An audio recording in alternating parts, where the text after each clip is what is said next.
kind of embarrassing, but I just got back from spring break, and honestly I'm a little scared. Something kind of weird is going on down there, and I don't really remember much, but I think I might have syphilis. My friends said that it was kind of going around. If you engage in unprotected sex with multiple partners, are infected with HIV, are a man that has sex with men, or between the ages of 18 and 25, you are at an increased risk of syphilis. Well, I really don't have a solid memory of anything. I honestly might have done one or two of the things on that list. Well, the primary cause of syphilis is a bacteria called Treponema pallidum. The most common route of transmission is through contact with an infected person's sore during sexual activity. The bacteria enters your body through minor cuts or abrasions in your skin or mucous membranes. Syphilis is contagious during its primary and secondary stages, and sometimes in the early latent period.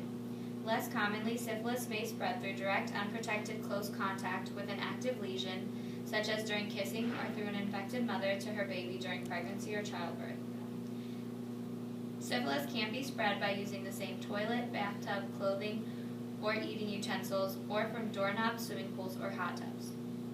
Once cured, syphilis doesn't reoccur. However, you can become reinfected if you have contact with somebody else's syphilis sore. The first sign of syphilis is a sore called a chancre. The sore appears at the spot where the bacteria entered your body. Most people infected with syphilis develop only one chancre. Some people develop several of them. The chancre usually develops about 3 weeks after exposure. Many people who have syphilis don't notice it because it's usually painless, and it may even be hidden within the vagina or rectum. The chancre will heal on its own within 6 weeks. What happens if I don't notice it within 6 weeks of the chancre appearing?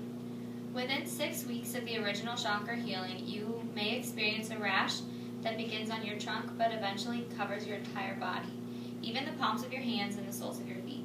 This rash is usually not itchy and may be accompanied by wart-like sores in the mouth or genital area. Some people also experience muscle aches, fever, sore throat, and swollen lymph nodes.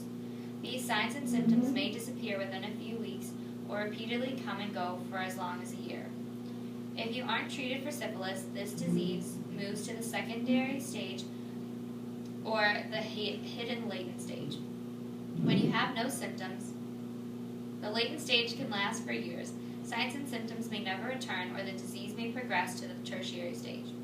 About 15 to 30% of people infected with syphilis who don't get treatment will develop complications known as tertiary or late syphilis.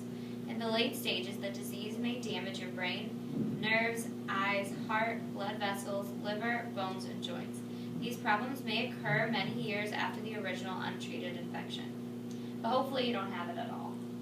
But what happens if I do have it? Is it like HIV or AIDS? Is it eventually going to kill me? Probably not. When diagnosed and treated in its early stages, syphilis is easy to cure. The preferred treatment at all stages is penicillin, an antibiotic medication that can kill the organism that causes syphilis.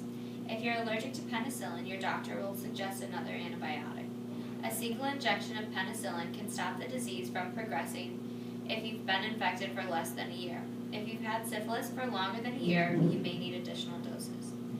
Penicillin is the only recommended treatment for pregnant women with syphilis. Women who are allergic to penicillin can undergo a desensitization process that may allow them to take penicillin. Even if you're treated for syphilis during your pregnancy, your newborn child should also receive antibiotic treatment. Well, Doc, I'm allergic to penicillin. Dang it, that's totally fine. We have a relatively new drug called ceftriaxone that I can prescribe you. It's just as effective and has less side effects than penicillin. But regardless of what you take, you might experience what's known as Jarisch-Hexerheimer reaction. That's a reaction to toxins released by the death of bacteria during antibiotic treatment. Signs and symptoms of this include fever, chills, nausea, achy pain, and headache. This reaction usually doesn't last more than a day, though. Will syphilis come back after I receive treatment? It doesn't reoccur, but you can be reinfected if you keep practicing risky sexual behavior. You're right. I'll be more responsible when I drink. Good. I like to hear that. Honestly, though, syphilis is only a huge problem if you don't receive treatment or if you're pregnant while infected. It's the third most diagnosed STI for your age group, so I want you to be careful and practice safe sex. There's free condoms with the receptionist if you need any. Dope. Thanks, Doc. I'll be back in a few weeks if I get any sores. Okay, see you later. See you.